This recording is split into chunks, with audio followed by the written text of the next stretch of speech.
കുറേ മെസ്സേജസ് നമുക്ക് വരാറുണ്ട് എങ്ങനെ അപ്പോൾ ഒരു പുതിയ സംരംഭം സ്റ്റാർട്ട് ചെയ്യാൻ പോവുകയാണ്, എന്താ നമുക്ക് ഉപദേശം തരാൻ പറ്റുന്നതൊക്കെ. അപ്പോൾ എനിക്ക് തോന്നുന്നത് നമുക്കിപ്പോൾ കുറേ ഡൗട്ട്സ് ഉണ്ടായിരിക്കും. ശരിക്കും ഒരു ബിസിനസ് തുടങ്ങുന്നതാണോ അല്ലെങ്കിൽ ജോബ് ചെയ്യുന്നതാണോ നല്ലത്, അങ്ങനെ കുറേ നമുക്ക് എപ്പോഴും ഡൗട്ട്സ് ഉണ്ടായിരിക്കും. എനിക്ക് തോന്നുന്നത് നമ്മൾ അങ്ങ് ഇറങ്ങി പുറപ്പെടാം. എന്തായാലും നമുക്ക് ഇറങ്ങി പുറപ്പെട്ട് കഴിഞ്ഞാൽ നമുക്ക് അതിൻ്റെ ബിസിനസ് ആകുമ്പോൾ അതിന് കുറേ റിസ്ക്കും ഉണ്ടാവും, പക്ഷെ അതിനനുസരിച്ചുള്ള വർത്തും ഉണ്ടാവും. അപ്പോൾ നമ്മൾ കുറേ ഡൗട്ട് അടിച്ച് നിൽക്കാണ്ട് പെട്ടെന്ന് സ്റ്റാർട്ട് ചെയ്യുക എന്നുള്ളതാണ് എനിക്ക് പറയാനുള്ളത്. പിന്നെ ഒരു കാര്യം ഉള്ളത്, നമ്മൾ എന്ത് ചെയ്യുകയാണെങ്കിലും ബിസിനസ് അല്ല, നമ്മൾ പുതിയതായിട്ട് എന്ത് ചെയ്യാൻ പോവുകയാണെങ്കിലും അതിന് നെഗറ്റീവ് പറയാൻ ഒരുപാട് ആൾക്കാരുണ്ടാവും. ഇത് നിങ്ങളെ കൊണ്ട് പറ്റില്ല, ഇത് വർക്കാവില്ല എന്ന് എല്ലാ സൈഡിൽ നിന്നും. ഈവൻ നമ്മുടെ ഫാമിലി ആണെങ്കിലും ഫ്രണ്ട്സ് ആണെങ്കിലും വെറുതെ നിൽക്കുന്ന നാട്ടുകാരാണെങ്കിലും ഇഷ്ടംപോലെ പറയും. അപ്പം അതിനെ ഇഗ്നോർ ചെയ്യാൻ നമ്മൾ പഠിക്കണം. കാരണം അവർ പറയണത് കേട്ട് എന്നാൽ അതുകൊണ്ട് ഉള്ള നഷ്ടം നമുക്ക് മാത്രമാണ്. അത് വർക്കാവുകയാണെങ്കിൽ അതും കൊണ്ടുള്ള ബെനിഫിറ്റ്സും നമുക്കാണ്. അപ്പോൾ അത് ഇഗ്നോർ ചെയ്തിട്ട് നമുക്കിത് ട്രൈ ചെയ്ത് നോക്കാൻ നമ്മൾ തന്നെ വിചാരിക്കണം, എങ്കിലേ എന്തും വർക്കാവുള്ളൂ. ഹായ്, ഞങ്ങൾ 3V's. ഞങ്ങളൊരു കായം ആൻഡ് കറി പൗഡേഴ്സ് ഒക്കെ മാനുഫാക്ചറിങ് യൂണിറ്റാണ്. 2019 സ്റ്റാർട്ട് ചെയ്തതാണ് നമ്മുടെ ഈ യൂണിറ്റ്, 6 years ബാക്ക്. അപ്പോൾ നമ്മൾ കായം എന്നുള്ള പ്രൊഡക്റ്റിലാണ് സ്റ്റാർട്ട് ചെയ്തത്. പിന്നെ ഗ്രാജുവലി നമുക്ക് കറി പൗഡേഴ്സ്, ചിക്കൻ മസാല, സാമ്പാർ പൊടി, ഫിഷ് മസാല, സ്പൈസസ്, അങ്ങനത്തെ കറി പൗഡേഴ്സ്, പിന്നെ അതുപോലെ ബ്രേക്ക്ഫാസ്റ്റ് ഐറ്റംസ്, പുട്ടുപൊടി, അപ്പം പൊടി, അങ്ങനത്തെ ഐറ്റംസൊക്കെ വന്നു. പിന്നെ ഇപ്പോൾ ലേറ്റസ്റ്റ് ആയിട്ട് നമ്മൾ മില്ലറ്റ്സിൻ്റെ പുട്ടുപൊടി, അതുപോലെ തന്നെ ഉപ്മാവ്, ഇതെല്ലാം അവൈലബിൾ ആണ് 3V'സിൻ്റെ പേരിൽ. ഞങ്ങളുടെ സിസ്റ്റർ ഉണ്ട് വർഷ, അവൾ MBA കഴിഞ്ഞ് സ്റ്റാർട്ട് ചെയ്തതാണ് ഈ 3V's എന്നുള്ള ഒരു സ്ഥാപനം. എൻ്റെ പേര് വൃന്ദ, ഞാൻ BBA ഗ്രാജുവേറ്റ് ആണ്. കറൻ്റ്ലി ഞാനിപ്പോൾ CS വേണ്ടി പ്രിപ്പയർ ചെയ്തുകൊണ്ടിരിക്കുന്നു. എൻ്റെ പേര് വിസ്മയ, ഞാൻ CA ഫൈനൽ എക്സാമിന് പ്രിപ്പയർ ചെയ്തുകൊണ്ടിരിക്കുകയാണ്. ഇപ്പോൾ ഇവിടെ 3V'സിൻ്റെ അക്കൗണ്ട്സ് ആൻഡ് ഫിനാൻസ് റിലേറ്റഡ് ആയിട്ടുള്ള കാര്യങ്ങളൊക്കെ ഞാനാണ് ഹാൻഡിൽ ചെയ്യുന്നത്. ഞങ്ങൾ ഈ ബിസിനസ് സ്റ്റാർട്ട് ചെയ്ത ടൈമിൽ അധികം ഇൻവെസ്റ്റ്മെൻ്റ് ഇല്ലാണ്ട് ചെറിയ ഇൻവെസ്റ്റ്മെൻറ്റിൽ സ്റ്റാർട്ട് ചെയ്യുന്ന ബിസിനസ് എന്താണെന്ന് നോക്കിയിട്ടാണ് ഞങ്ങൾ ഈ ഫുഡ് പ്രോഡക്ട്സ് അല്ലെങ്കിൽ കായം എന്നുള്ള രീതിക്ക് എത്തിയത്. ഞങ്ങളുടെ ഇനീഷ്യൽ ഇൻവെസ്റ്റ്മെൻറ്റ് 2 lakhs ആയിരുന്നു. ഞങ്ങൾ മുദ്ര ലോൺ ബാങ്കിൽ നിന്ന് എടുത്തിട്ട് അത് വെച്ചിട്ടാണ് ഞങ്ങൾ സ്റ്റാർട്ട് ചെയ്തത്. അവിടെ എറണാകുളം കളമശ്ശേരിയിലാണ് ഞങ്ങളുടെ യൂണിറ്റ്. ഞങ്ങൾ താമസിച്ചിരുന്ന വീടിൻ്റെ ഒരു റൂമിലാണ് ഞങ്ങൾ ആക്ച്വലി സ്റ്റാർട്ടിങ് പ്രൊഡക്ഷൻ തുടങ്ങിയിട്ടുണ്ടായിരുന്നത്. പിന്നെ ഇവഞ്ച്വലി ബിസിനസ് ഗ്രോ ചെയ്യുന്നതിനപ്പം ഞങ്ങൾ പുതിയ സ്പേസ് എടുത്തിട്ട് അവിടേക്ക് മാറുകയാണ് ചെയ്തത്. ഓക്കെ, ഇവിടെ ഞങ്ങൾക്ക് ഓൾമോസ്റ്റ് 10 ആൾ വർക്ക് ചെയ്യുന്നുണ്ട് ഇവിടെ പ്രൊഡക്ഷനിൽ, പ്ലസ് മാർക്കറ്റിൽ എക്സിക്യൂട്ടീവ്സും ഉണ്ട്. നമ്മുടെ മാർക്കറ്റിംഗ് ഒക്കെ മെയിനായിട്ട് നോക്കുന്നത് നമ്മുടെ അച്ഛൻ തന്നെയാണ്. പുള്ളി ബിസിനസ് ചെയ്ത് എക്സ്പീരിയൻസ് ഉള്ളതുകൊണ്ട് നമുക്ക് എല്ലാ സപ്പോർട്ടും തരുന്നതും അച്ഛൻ തന്നെയാണ്. ഇപ്പോൾ ബിസിനസ് എന്തൊക്കെ ചെയ്യണം, എങ്ങനെ കൊണ്ടുപോകണം എന്നുള്ളതൊക്കെ ആണെങ്കിലും, മാർക്കറ്റിംഗ് എങ്ങനെ നോക്കണം എന്നുള്ളതൊക്കെ ഫുൾ സപ്പോർട്ടായിട്ട് അച്ഛനുണ്ട്. പിന്നെ അതുപോലെ നമ്മുടെ പ്രൊഡക്ഷൻ ആണെങ്കിൽ എല്ലാം മാനേജ് ചെയ്യുന്നത് അമ്മയാണ്. അപ്പോൾ എല്ലാവരും ബിസിനസ്സിൽ തന്നെ ഇൻവോൾവ് ആണ്. കായം എന്ന് പറയുന്നത് നമ്മുടെ ഇന്ത്യൻ ഫുഡിൻ്റെ ഒരു ഇമ്പോർട്ടൻ്റ് ആയിട്ടുള്ളൊരു കാര്യമാണ്. നമ്മൾ സൗത്ത് ഇന്ത്യൻസ് ആണ് അത് സാമ്പാറിലും രസത്തിലാണെങ്കിലും കൂടുതലായിട്ട് യൂസ് ചെയ്യുന്നത്. പക്ഷേ നമ്മൾ കേരളത്തിൽ എന്ന് പറയുന്നത് ഞങ്ങൾ സ്റ്റാർട്ട് ചെയ്ത ടൈമിൽ കായത്തിനൊരു ലാർജ് സ്കെയിൽ പ്രൊഡക്ഷൻ ഉണ്ടായിരുന്നില്ല. നമ്മൾ യൂസ് ചെയ്യുന്ന ഫുള്ള് ബോംബെയിൽ നിന്ന് അല്ലെങ്കിൽ തമിഴ്നാട്ടിൽ നിന്നൊക്കെയാണ് വന്നുകൊണ്ടിരുന്നത്. അപ്പോൾ നമ്മൾ നാട്ടിൽ കൂടുതൽ യൂസ് ചെയ്യുന്നൊരു സാധനം നമ്മുടെ നാട്ടിൽ നിന്ന് പ്രൊഡക്ഷൻ ചെയ്തുകൂടാ എന്നുള്ളൊരു തോട്ടിൽ നിന്നാണ് കായം വെച്ച് സ്റ്റാർട്ട് ചെയ്യാമെന്ന് ഞങ്ങൾ ഡിസൈഡ് ചെയ്തത്.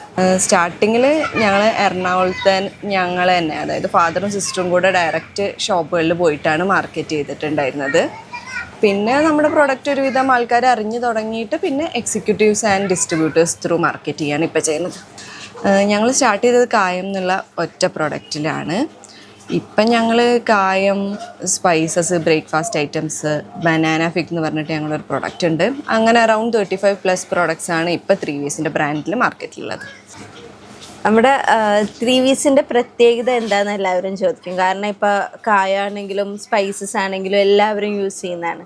3V'സിൻ്റെ മാത്രം പ്രത്യേകത എന്താണെന്ന് ചോദിക്കും. നമ്മൾക്ക് പറയാനുള്ളത്, നമ്മളങ്ങനെ ഇപ്പോൾ പൊടികളൊക്കെ ആണെങ്കിലും സ്പൈസസ് ഒക്കെ ആണെങ്കിലും നമ്മളങ്ങനെ അഡൾട്രേഷൻസ് ഒന്നും ചെയ്യുന്നില്ല. നമ്മൾ നാച്ചുറലായിട്ടുള്ള മുളക് ഉണക്കി പൊടിക്കുന്നു, അല്ലെങ്കിൽ മല്ലിയാണെങ്കിൽ അതെടുത്ത് പൊടിക്കുന്നു, അങ്ങനെയാണ്. അല്ലാണ്ട് നമ്മൾ എക്സ്ട്രാ അല്ലെങ്കിൽ അഡൾട്രേഷൻസ് ഒന്നും ചെയ്യുന്നില്ല. അതാണ് 3V'സിൻ്റെ മെയിനായിട്ടുള്ള പ്രത്യേകത, നാച്ചുറലാണ്. നമ്മൾ വീട്ടിൽ എങ്ങനെയാണോ നമ്മളിത് ഉണ്ടാക്കുന്നത് ആ സെയിം ക്വാളിറ്റി നിങ്ങൾക്ക് തരാൻ പറ്റും. നമുക്കിപ്പോൾ സ്റ്റാർട്ട് ചെയ്ത് കഴിഞ്ഞിട്ട് കുറേ റെക്കഗ്നീഷൻസ് കിട്ടിയിട്ടുണ്ട്. ഇപ്പോൾ ആൾക്കാരാണെങ്കിലും തിരിച്ചറിയാനൊക്കെ തുടങ്ങിയിട്ടുണ്ട്. നമുക്ക് 2022 കൈരളി ടി വിയുടെ ജ്വാല എന്ന് പറഞ്ഞിട്ടുള്ള അവാർഡ് കിട്ടിയിട്ടുണ്ടായിരുന്നു യങ് വിമൻ ഓൺട്രപ്രണേഴ്സ്. പിന്നെ അതുപോലെ കുറേ സ്ഥാപനങ്ങളായാലും കുറേ ഓർഗനൈസേഷൻസ് നമ്മളെ റെക്കഗ്നൈസ് ചെയ്തിട്ടുണ്ട്. അപ്പോൾ അതിൽ വളരെ സന്തോഷം തോന്നിയിട്ടുണ്ട്. പിന്നെ അതുപോലെ തന്നെ ആൾക്കാരാണെങ്കിലും തിരിച്ചറിയാൻ തുടങ്ങിയിട്ടുണ്ട്. ഇപ്പോൾ നമ്മൾ 3V's അല്ലെങ്കിൽ കായ എന്നൊക്കെ പറയുമ്പോൾ 3V's എന്ന ആൾക്കാർക്ക് ക്ലിക്ക് ചെയ്യാൻ തുടങ്ങിയിട്ടുണ്ട്. അതാണ് ഏറ്റവും വലിയ സന്തോഷം തരുന്നൊരു കാര്യം പറയുന്നത്. നമ്മുടെ ഈ 3V's നമ്മൾ ഓൺലൈൻ പ്ലാറ്റ്ഫോംസ് ത്രൂ ആണ് നമ്മൾ മെയിനായിട്ട് ഫോക്കസ് ചെയ്യുന്നത്. ഇപ്പം നമുക്ക് ആമസോൺ, ഫ്ലിപ്കാർട്ട്, അതുപോലെ തന്നെ ഇന്ത്യ മാർട്ട് ഇതിലൊക്കെ അവൈലബിൾ ആണ്. ഇനി more online digital platforms through നമ്മുടെ പ്രൊഡക്ട്സ് ആൾക്കാരിൽ എത്തിക്കാൻ നമ്മൾ നോക്കിക്കൊണ്ടിരിക്കുകയാണ്. നമുക്കിപ്പോൾ കേരളത്തിൻ്റെ പുറത്തായാലും ഡൽഹി, മുംബൈ അങ്ങനെ കുറച്ച് സ്ഥലങ്ങളിലൊക്കെ ആൾക്കാർ എടുക്കുന്നുണ്ട്. അതുപോലെ തന്നെ ലക്ഷദ്വീപിലൊക്കെ നമ്മൾ ചെയ്യുന്നുണ്ട്. പിന്നെ നമുക്കതല്ലാണ്ട് ഡിസ്ട്രിബ്യൂട്ടേഴ്സ് ആൻഡ് ഫ്രാഞ്ചൈസി ആയിട്ട് നമ്മൾ ഇപ്പോൾ സ്റ്റാർട്ട് ചെയ്തിട്ടുണ്ട്. ഇപ്പോൾ എറണാകുളത്ത്, അതുപോലെ ആലപ്പുഴ, ചങ്ങനാശ്ശേരി ഒക്കെ ഫ്രാഞ്ചൈസി ആയിട്ട് സ്റ്റാർട്ട് ചെയ്തിട്ടുണ്ട്. നമുക്കിനി ഡിസ്ട്രിബ്യൂട്ടേഴ്സിനെ നോക്കിക്കൊണ്ടിരിക്കുകയാണ്. ഇപ്പോഴും ഡിസ്ട്രിബ്യൂട്ടേഴ്സിന് എല്ലാ വിധത്തിലുള്ള സപ്പോർട്ടും നമ്മൾ ചെയ്യുന്നുണ്ട്. ഇതാണ് ഞങ്ങളുടെ മെയിൻ പ്രൊഡക്റ്റ് കായം. ഇത് പൗഡർ ഫോമിലും അതേപോലെ കേക്ക് ഫോമിലുമാണ് ഞങ്ങൾ ചെയ്യുന്നത്. ഇത് 100 ഗ്രാമിൻ്റെയാണ്. ഇതുപോലെ തന്നെ 50 ഗ്രാമിൻ്റെയും 25 ഗ്രാമിൻ്റെയും പാക്കറ്റ്സ് ആയിട്ടാണ് കായ ഞങ്ങൾ ഡിസ്ട്രിബ്യൂട്ട് ചെയ്യുന്നത്. ഈ കായ എന്ന് പറയുന്നത് ശരിക്കും ഒരു ഇന്ത്യയിലില്ല, പക്ഷേ ഇറാൻ, അഫ്ഗാനിസ്ഥാൻ അങ്ങനെയുള്ള സ്ഥലങ്ങളിൽ മാത്രമൊക്കെ കണ്ടുവരുന്ന ഒരു ചെടിയുടെ കറയാണ്. അപ്പോൾ നമ്മൾ ആ കറ എക്സ്ട്രാക്ട് ചെയ്തിട്ട് അതിനെ നമ്മൾ കുറച്ച് ഇൻഗ്രീഡിയൻസും കൂടെ ആഡ് ചെയ്ത് കോമ്പൗണ്ട് ചെയ്തിട്ടാണ് നമുക്ക് യൂസ് ചെയ്യാൻ പറ്റുന്ന ഫോമിക്ക് ആക്കിയെടുക്കുന്നത്. ഇത് ഏകദേശം 18 months ഇതിൻ്റെ ഷെൽഫ് ലൈഫ് ഉണ്ട്. പിന്നെ നമുക്കിപ്പോൾ ലേറ്റസ്റ്റ് ആയിട്ട് സ്റ്റാർട്ട് ചെയ്ത ഒരു പ്രൊഡക്റ്റാണ് ഇത്, ബനാന ഫിഗ് എന്ന് പറഞ്ഞിട്ട്. ഇത് ആക്ച്വലി നമുക്കൊരു സ്നാക്ക് പോലെ കഴിക്കാൻ പറ്റുന്ന ഒരു പ്രൊഡക്റ്റാണ്. നമ്മുടെ നോർമൽ ഏത്തപ്പഴം ഡീഹൈഡ്രേറ്റ് ചെയ്തിട്ട് അതിൽ ഹണി മിക്സ് ചെയ്തിട്ട് ഒരു സ്നാക്ക് ഫോമിലാക്കുന്നതാണ്. ചിക്കൻ മസാല, സാമ്പാർ പൊടി, ഫിഷ് മസാല ഇങ്ങനത്തെ പ്രൊഡക്ട്സൊക്കെ വരുന്നുണ്ട്. ഇതൊക്കെ 100 grams ആണ് ക്വാണ്ടിറ്റി വരുന്നത്. ഗരം മസാല, മീറ്റ് മസാല ഇങ്ങനത്തെ സ്പൈസസ് എല്ലാം വരുന്നുണ്ട്. പിന്നെ നമുക്ക് വരുന്നത് ബ്രേക്ക്ഫാസ്റ്റ് ഐറ്റംസ് ആണ്.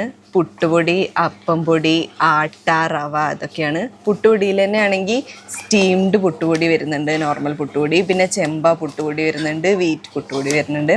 അങ്ങനെ ഡിഫറെൻറ്റ് വെറൈറ്റീസ് ആയിട്ടാണ് വരുന്നത്. ഇതൊക്കെ 1/2 kg ആൻഡ് 1 kg ആയിട്ട് അവൈലബിൾ ആണ്. പിന്നെ നമുക്കിപ്പോൾ മില്ലറ്റ്സിൻ്റെ ഇത് സ്റ്റാർട്ട് ചെയ്തിട്ടുണ്ടെന്ന് പറഞ്ഞല്ലോ. മില്ലറ്റ്സ് നമുക്ക് 5 items വരുന്നുണ്ട്. ജവാർ, റാഗി, മെയ്സ്, പിന്നെ അതുപോലെ തിന എന്ന് പറയും, ഫോക്സ് ടെയിൽ, പേൾ മില്ലറ്റ് ഇതൊക്കെയാണ് വരുന്നത്. ഇതൊക്കെ പുട്ടുപൊടി ആയിട്ടും ഉണ്ട്, അതുപോലെ ഉപ്മ ആയിട്ടും നൈസ് പൊടിയായിട്ട് വരുന്നുണ്ട്. പിന്നെ നമുക്ക് കടുക്, ജീരകം ഇങ്ങനത്തെ ഐറ്റംസൊക്കെ സ്റ്റാർട്ട് ചെയ്തിട്ടുണ്ട് ഇപ്പം. അപ്പോൾ ഇനി 3V's ഫ്യൂച്ചർ പ്ലാൻസ് എന്ന് പറയുന്നത്, ഇപ്പം ഞങ്ങൾ കേരളത്തിൻ്റെ പുറത്ത് ബാക്കി സ്ഥലങ്ങളിലൊക്കെ ആയി വരുന്നേ ഉള്ളൂ. അപ്പോൾ 3V's ഇന്ത്യയിലെ എല്ലാ സ്ഥലത്തും എത്തിക്കാമെന്ന് ഞങ്ങൾക്കൊരു പ്ലാൻ ഉണ്ട്. അതുപോലെ തന്നെ എക്സ്പോർട്ടിനുള്ള ലൈസൻസും കാര്യങ്ങളൊക്കെ ഞങ്ങൾ റെഡിയാക്കിയിട്ട് ചെറിയ രീതിയിൽ എക്സ്പോർട്ട് സ്റ്റാർട്ട് ചെയ്യാനുള്ള പരിപാടിയിലാണ്. അപ്പോൾ 3V's ഒരു ഗ്ലോബൽ ബ്രാൻഡ് ആക്കുക എന്നുള്ളതാണ് ഞങ്ങളുടെ ഒരു ഫ്യൂച്ചർ പ്ലാൻ എന്ന് പറയുന്നത്. പിന്നെ നമുക്ക് അതുപോലെ കൂടുതൽ ഇന്നോവേറ്റീവ് ആയിട്ടുള്ള അല്ലെങ്കിൽ ഹെൽത്തി ആയിട്ടുള്ള പ്രൊഡക്ട്സും ആഡ് ചെയ്യാനുണ്ട്. നമ്മൾ റിസർച്ച് ചെയ്തുകൊണ്ടിരിക്കുകയാണ്. പ്രൊഡക്റ്റ് എക്സ്പാൻഷനും നമ്മുടെ പ്ലാനിൽ ഇൻക്ലൂഡഡ് ആണ്. കുറേ മെസ്സേജസ് നമുക്ക് വരാറുണ്ട് എങ്ങനെ അപ്പോൾ ഒരു പുതിയ സംരംഭം സ്റ്റാർട്ട് ചെയ്യാൻ പോവുകയാണ്, എന്താ നമുക്ക് ഉപദേശം തരാൻ പറ്റുന്നതൊക്കെ. അപ്പോൾ എനിക്ക് തോന്നുന്നത് നമുക്കിപ്പോൾ കുറേ ഡൗട്ട്സ് ഉണ്ടായിരിക്കും. ശരിക്കും ഒരു ബിസിനസ് തുടങ്ങുന്നതാണോ അല്ലെങ്കിൽ ജോബ് ചെയ്യുന്നതാണോ നല്ലത്, അങ്ങനെ കുറേ നമുക്ക് എപ്പോഴും ഡൗട്ട്സ് ഉണ്ടായിരിക്കും. എനിക്ക് തോന്നുന്നു നമ്മൾ അങ്ങ് ഇറങ്ങി പുറപ്പെടാം. എന്തായാലും നമുക്ക് ഇറങ്ങി പുറപ്പെട്ട് കഴിഞ്ഞാൽ നമുക്ക് അതിൻ്റെ ബിസിനസ് ആകുമ്പോൾ അതിന് കുറേ റിസ്ക്കും ഉണ്ടാവും, പക്ഷെ അതിനനുസരിച്ചുള്ള വർത്തും ഉണ്ടാവും. അപ്പോൾ നമ്മൾ കുറേ ഡൗട്ട് അടിച്ച് നിൽക്കാണ്ട് പെട്ടെന്ന് സ്റ്റാർട്ട് ചെയ്യുക എന്നുള്ളതാണ് എനിക്ക് പറയാനുള്ളത്. പിന്നെ ഒരു കാര്യം ഉള്ളത്, നമ്മൾ എന്ത് ചെയ്യുകയാണെങ്കിലും ബിസിനസ് അല്ല, നമ്മൾ പുതിയതായിട്ട് എന്ത് ചെയ്യാൻ പോവുകയാണെങ്കിലും അതിന് നെഗറ്റീവ് പറയാൻ ഒരുപാട് ആൾക്കാരുണ്ടാവും. ഇത് നിങ്ങളെ കൊണ്ട് പറ്റില്ല, ഇത് വർക്കാവില്ല എന്ന് എല്ലാ സൈഡിൽ നിന്നും. ഈവൻ നമ്മുടെ ഫാമിലി ആണെങ്കിലും ഫ്രണ്ട്സ് ആണെങ്കിലും വെറുതെ നിൽക്കുന്ന നാട്ടുകാരാണെങ്കിലും ഇഷ്ടംപോലെ പറയും. അപ്പം അതിനെ ഇഗ്നോർ ചെയ്യാൻ നമ്മൾ പഠിക്കണം. കാരണം അവർ പറയണത് കേട്ടെന്ന് അതുകൊണ്ട് ഉള്ള നഷ്ടം നമുക്ക് മാത്രമാണ്. അത് വർക്കാവുകയാണെങ്കിൽ അതും കൊണ്ടുള്ള ബെനിഫിറ്റ്സും നമുക്കാണ്. അപ്പോൾ അത് ഇഗ്നോർ ചെയ്തിട്ട് നമുക്കിത് ട്രൈ ചെയ്ത് നോക്കാൻ നമ്മൾ തന്നെ വിചാരിക്കണം, എങ്കിലേ എന്തും വർക്കാവുള്ളൂ. കേരളത്തിലാണെങ്കിൽ ജോബ് ഓപ്പർച്യൂണിറ്റീസ് ആൾക്കാർക്ക് മീൻസ് അവർക്ക് പഠിച്ചതിനനുസരിച്ചുള്ള ജോബ് ഓപ്പർച്യൂണിറ്റീസ് കുറവാണ് ശരിക്കും. പക്ഷെ എനിക്ക് തോന്നുന്ന ഇപ്പം ഇന്നത്തെ യങ് ജനറേഷൻ ആണെങ്കിലും മിക്കവാറും ആരും അങ്ങനെ ജോബിനേക്കാളും കൂടുതൽ കുറേ പേരിങ്ങനെ സ്വന്തമായിട്ട് എന്തെങ്കിലും സ്റ്റാർട്ട് ചെയ്യാൻ നോക്കുന്നുണ്ട് എന്നുള്ളതാണ്. അപ്പോൾ ചിലപ്പോൾ ഫ്യൂച്ചർ ജനറേഷനിൽ നമ്മുടെ യങ് ജനറേഷൻ നമ്മുടെ കേരളത്തിൽ തന്നെ എന്തെങ്കിലും സ്റ്റാർട്ട് ചെയ്ത് നമ്മുടെ നാടിനെ ഡെവലപ്പ് ചെയ്യാൻ നോക്കും എന്നൊരു പ്രതീക്ഷയുണ്ട്. ഹായ്, ഞാൻ പ്രശാന്ത് ബോസ്. 3V's ഇൻ്റർനാഷണൽ എന്ന ഈ കമ്പനി നടത്തുന്ന 3 പെൺകുട്ടികളുടെ പ്രൗഡ് ഫാദറാണ്. 2019 മൂത്ത ആൾ വർഷ MBA കഴിഞ്ഞതിന് ശേഷം തുടങ്ങിയ ഒരു സ്റ്റാർട്ടപ്പ് കമ്പനിയാണ് 3V's എന്ന് പറയുന്നത്. ഞങ്ങൾ കായം എന്നുള്ള ഒരു സിംഗിൾ പ്രോഡക്റ്റിൽ തുടങ്ങി ഇപ്പോൾ 30-ലധികം പ്രോഡക്ട്സ് മാനുഫാക്ചർ ചെയ്ത് മാർക്കറ്റ് ചെയ്യുന്ന ഒരു കമ്പനിയാണ്. എൻജോയ് ദ ഹെൽത്തി ലൈഫ് എന്നൊരു മോട്ടോ ഉയർത്തിപ്പിടിച്ചുകൊണ്ട് ആരോഗ്യകരമായ ഒരു ഭക്ഷണ സംസ്കാരം ജനങ്ങളിലേക്ക് എത്തിക്കുക എന്നുള്ള ഒരു വലിയൊരു ലക്ഷ്യത്തിലാണ് ഞങ്ങൾ മുന്നോട്ട് പോകുന്നത്. 3 മക്കളും അവരുടെ എഡ്യൂക്കേഷനോടൊപ്പം തന്നെ ബിസിനസ് എന്നുള്ള ഒരു കൺസെപ്റ്റും കൂടെ മുന്നോട്ട് കൊണ്ടുപോവാണ്. ഇതിനെ ഒരു ആഗോളതലത്തിൽ ലോകത്തിൻ്റെ എല്ലാ ഭാഗങ്ങളിലും 3V'സിൻ്റെ പ്രോഡക്ട്സ് ഉപയോഗിച്ചുകൊണ്ട് ആളുകളുടെ ആരോഗ്യം സംരക്ഷിക്കുക എന്നുള്ള വലിയൊരു ലക്ഷ്യമാണ് ഞങ്ങൾ മുന്നോട്ട് വയ്ക്കുന്നത്. ഞങ്ങൾ കേരളത്തിലും അതുപോലെ ഇന്ത്യയുടെ മറ്റ് സംസ്ഥാനങ്ങളിലും ഇന്ത്യക്ക് പുറത്തും ഒക്കെ ചെറിയ തോതിൽ ഞങ്ങളിപ്പോൾ ബിസിനസ് ചെയ്യുന്നുണ്ട്. ഇനി അത് വലിയ രീതിയിൽ തന്നെ ഒരു വ്യാവസായിക അടിസ്ഥാനത്തിൽ 3V'സിൻ്റെ പ്രോഡക്ട്സ് ജനങ്ങളിലേക്ക് ലോകത്തിൻ്റെ വിവിധ ഭാഗങ്ങളിൽ എത്തിക്കുക എന്നുള്ള വലിയ ലക്ഷ്യത്തിലേക്ക് ആണ് ഞങ്ങൾ കുതിച്ചുകൊണ്ടിരിക്കുന്നത്. ഞങ്ങളുടെ കൂടെ ഈ യാത്രയിൽ ഒപ്പം വരാൻ താല്പര്യമുള്ളവരെയും ഞങ്ങൾ ഈ അവസരത്തിൽ ഞങ്ങളുടെ കൂടെ ക്ഷണിക്കുകയാണ്. ഡിസ്ട്രിബ്യൂഷൻ വഴിയോ അല്ലെങ്കിൽ ഞങ്ങളുടെ കൂടെ ഇൻവെസ്റ്റ്മെൻറ്റ് ചെയ്തോ ഒക്കെ ഞങ്ങളുടെ കൂടെ വളരാനുള്ളൊരു അവസരവും ഞങ്ങൾ ഈ അവസരത്തിൽ കൊടുക്കുകയാണ്. താല്പര്യമുള്ളവർക്ക് ഞങ്ങളെ കോൺടാക്റ്റ് ചെയ്യാം. ഒന്നിച്ച് വളരാം, ഗ്രോ ടുഗദർ എന്നുള്ളൊരു കൺസെപ്റ്റാണ് നമ്മൾ വയ്ക്കുന്നത്. അതോടൊപ്പം യാത്ര ചെയ്യാനുള്ള എല്ലാവരും ഞങ്ങൾ ഈ ഉദ്യമത്തിലേക്ക് സ്വാഗതം ചെയ്യുന്നു. Thank you very much.